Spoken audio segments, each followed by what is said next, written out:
এবার আমি যেটা আপনাদের দেখাচ্ছি এটা হচ্ছে মধ্যপ্রদেশের একমাত্র হিল স্টেশন পাঁচমারি। এখানে আসতে গেলে পাপারিয়া রেল স্টেশন থেকে 52 কিলোমিটার দূরে। এটাই সবচেয়ে কাছাকাছি। আর না হলে প্লেনে আসতে গেলে ভোপাল থেকে আপনাকে ইয়েতে আসতে হবে। তবে রাস্তা ভারী সুন্দর, পাপালিয়া থেকে পাঁচমারি অবধি রাস্তা ভারী সুন্দর রাস্তা, এবং চারপাশে জঙ্গল। বেশ দেখতে ভারী সুন্দর লাগে। যেতে যেতে পৌঁছে যাবেন। আর এই হচ্ছে মানে পাপালিয়া আর এটা কি, পাপালিয়া না, পাঁচমারি হবে। ঢুকতেই আর কি তখন সন্ধ্যা হয়ে গিয়েছিল, তাই ইয়েটা দেখাচ্ছি। আর আমরা এবার এটা পাপালিয়া টাউনে পাপালিয়া ঢুকে না, পড়েছি। পাঁচমারি হবে। ছোট টাউন, বেশি বড় নয়। ওই কিছু দোকানপাট আছে, বেশ সাজানো আছে। তবে খুব বড় শহর নয়। আর এবার আমি পাপালিয়াতে পাপালিয়া না, কিছু ওই পাঁচমারি দর্শনীয় হবে। স্থান দেখাচ্ছি। এর মধ্যে এটা হচ্ছে গুপ্ত মহাদেব। এটা পাহাড়ের মধ্যে কতগুলো কেভ রয়েছে। হ্যাঁ, তার মধ্যে একটা কেভ রয়েছে, এটা বেশ কিছুটা ওই কেভের ভেতর দিয়ে হেঁটে যেতে হয়। এবং ওখানে যে জিনিসটা হচ্ছে দুজন পাশাপাশি যাওয়া যায় না, একজন একজন করে ঢুকছে, আবার ওই একজন একজন করে বেরিয়ে আসলে তবেই আর কি। ওখানে একটা মূর্তিও রয়েছে, তবে বিগ্রহের ছবিটা আমি ঠিক তুলতে পারিনি। জায়গাটা এমনি মানে ছোট হিল স্টেশন, তো পাহাড়ি এলাকা, দেখতে খারাপ লাগে না। আর সেকেন্ডটি হচ্ছে এই বাবা মহাদেব কেব মন্দির। এগুলো সবই ওখানে ওই গুহার ভেতরেই আর কি। আর মধ্যপ্রদেশে শিবের আরাধনাটাই বেশি, যার জন্য ওখানে সব জায়গাতেই ওই শিবের মূর্তি রয়েছে। এই কেবের ভেতরে চারপাশ থেকে জল পড়ছে। ওখানে একটা ছোট এই হচ্ছে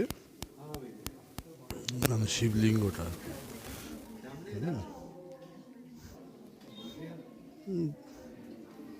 এগুলো বেশ মতো। ওখানে আরও কতগুলো কেভ আছে, প্রত্যেকটাতেই ওই ইয়ে তৈরি করেছে, আপনাকে সবগুলোই আর কি হেঁটে হেঁটে উঠতে হবে। সিঁড়ি করা আছে, রাস্তা বেশ সুন্দর। চারটে বোধহয় আছে। আর এটা হচ্ছে ওই প্রিয়দর্শনী পয়েন্ট। এখান থেকে ওই পাঁচমারি হিল স্টেশনে দূরের পাহাড়গুলো দেখতে ভারী সুন্দর লাগে। ওই যে ওদের ইয়ে শুয়ে আছে।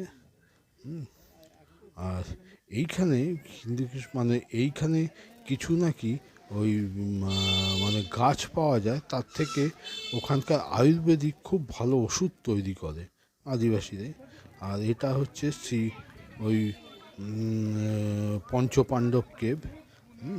এই জায়গাটা ভারী সুন্দর, বাদিয়ে ফাদিয়ে ওপরে হেঁটে হেঁটে আপনি ওপরে উঠতে পারেন। ওপর থেকে বেশ ভিউটা ভারী সুন্দর দেখা যায়। আর এমনি কতগুলো কেভ আছে আর কি, ওই তারপর সাথে গল্প সাজিয়ে আর কি ইয়ে করেছে। কিছু কেভ আছে যেগুলোকে আবার ওরা আটকে রেখেছে লোহার খাঁচা দিয়ে। আর কিছু কেভ দেখলাম, ওগুলো আমার মনে হচ্ছে তৈরি করা। সেগুলো যে একেবারে অরিজিনাল বলে সেটা মনে হলো না। দেখুন ওপর থেকে ওই জায়গাটা ভারী সুন্দর সাজিয়েছে, তো দেখতে ভারী সুন্দর লাগে। আর এই যে কেভগুলো, এগুলোতে লোককে ঢুকতে দেয় না, এগুলোকে খাঁচারে আটকে রেখেছে। আর এই পাশে কতগুলো ইয়ে আছে, সেগুলোতে আমি ঢুকেছিলাম, তবে এগুলো ন্যাচারাল বলে আমার মনে হলো না, কারণ এগুলো তৈরি করা। দেখেছেন সুন্দর ইয়ে ছিল, কেটে কেটে বেশ সুন্দর করেছে। আর এখানে ওই বেলুন সাফারিও করা যায়, বুঝতে পেরেছেন। ওই গরম হাওয়া ভরে দেয়, আর এর জন্য 1200 টাকা 1500 টাকা এই ধরনের ইয়ে আছে। আর খুব স্লট আছে আর কি, ওই জন্য দেয়। আর এখানে ওই পাঁচমারি যে রিজার্ভ লেকটা আছে, হ্যাঁ, লেকটা তো অনেক ধরনের ওটা কি বলে ওয়াটার স্পোর্টস রয়েছে। এমনি প্যাডেল বোর্ড বা ইয়ে রয়েছে, এছাড়া ওই জিপ লাইন এর মতন অ্যাডভেঞ্চার যে দেখতে পাচ্ছেন, এই ধরনের ইয়েও রয়েছে। এই জায়গাটাও বেশ সুন্দর। এই টুরিস্ট স্পটগুলোকে ওরা বেশ মানে সাজিয়ে গুছিয়ে বেশ সুন্দর করেছে দেখতে। হ্যাঁ।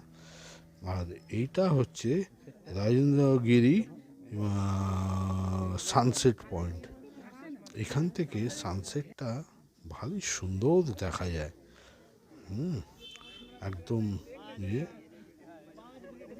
আপনার হয়তো পশ্চিমঘাট পর্বতমালার অনেক সানসেট দেখেছেন, তবে এটাও বেশ সুন্দর। দেখুন আস্তে আস্তে আস্তে আস্তে আমি যতটা পারছি আপনাদের দেখানোর চেষ্টা করছি। এগুলি এখানেও একটা পার্ক তৈরি করেছে, পার্কটাকেও বেশ সাজিয়েছে। দেখতে পাচ্ছেন আস্তে আস্তে কীভাবে সূর্যটা ডুবছে, দেখতে বেশ সুন্দর লাগে, ভালো সুন্দর।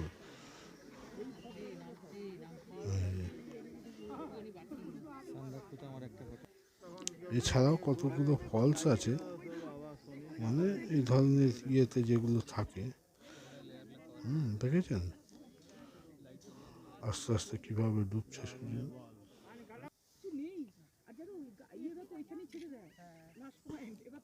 ক্রমশ আস্তে আস্তে চলে যাচ্ছে।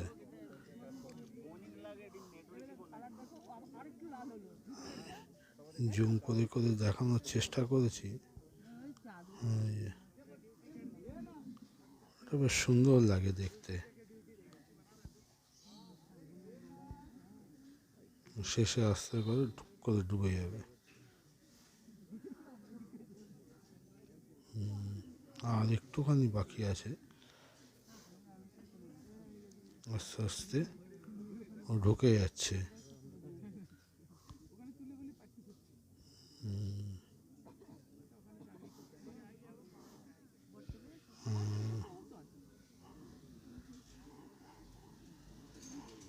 আর একটুখানি বাকি আছে। ভালো, এইটা এখান থেকে বেশ সুন্দর দেখা যায়।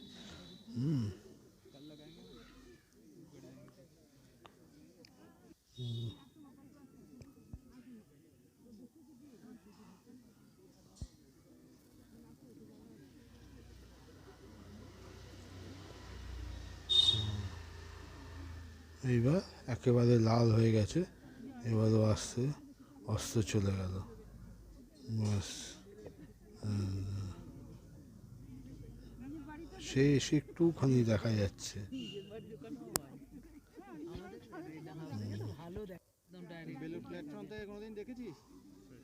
খালি চোখে কিছুটা দেখা যায় না, এটা ওই জুম করলে পরেই আসছে। এইবার পুরোপুরি ডুবে গেল। হ্যাঁ, এইবার পুরো ডুবে। এরপরে আমি আপনাদের জেনেছি এটা হচ্ছে বেগম প্যালেস। এটা কোনো কালে ছিল রানীদের, এখন মানে এটা সেই ভগ্নাবশেষ মতন হয়ে রয়েছে। হ্যাঁ, দেখুন, যাই হোক এইগুলো দেখলেই আপনার পাঁচমারি খারাপ লাগবে না। আমি এখানেই এটা শেষ করলাম, পাঁচমারি ভ্রমণ।